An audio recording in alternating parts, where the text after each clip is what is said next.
কিরে তোর বাবা না দাঁতের ডাক্তার, তাহলে তোর ভাই দাঁত ছাড়া জন্ম নিল কেন? বোকা চন্দ্র কয় কি তোর বাবা তো টেলার, তাহলে তোর ভাই ল্যাংটা হয়ে জন্ম নিল কেন? উত্তরটা সেই আসিল। ওরা কারা যারা ভিডিও দেখে কিন্তু লাইক মারে না? সব কয়টা সুমন্দির চ্যাংরা চিংড়ি। ওরা হলো তারা যারা মিস কল মেরে ব্যালেন্স চেক করে। হাই হাই রে, কইছে কি রে? আচ্ছা জিনুকা, তুই তো সবই জানোস, পারলে বল তো ভালোবাসার ওজন কত? এটা তো পানির মতো সহজ, 80 কেজি। কিভাবে কস কি তোরা? ভালোবাসার ওজন মাপার যন্ত্র আছে নাকি রে? আছে মনে হয় উগান্ডায়।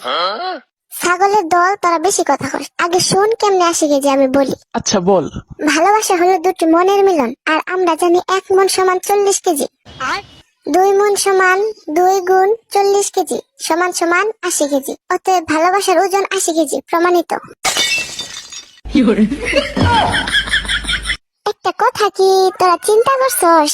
অনেক চিন্তা করে দেখলাম, এত চিন্তা করে কোনো লাভ নাই। চাইলে আমি প্রেম করতে পারি, কিন্তু আলসেমি লাগে। আমি তো ভাবতাছি কোন মুখে নিজের বাচ্চাদের বলবো ফোন রেখে পড়তে বস।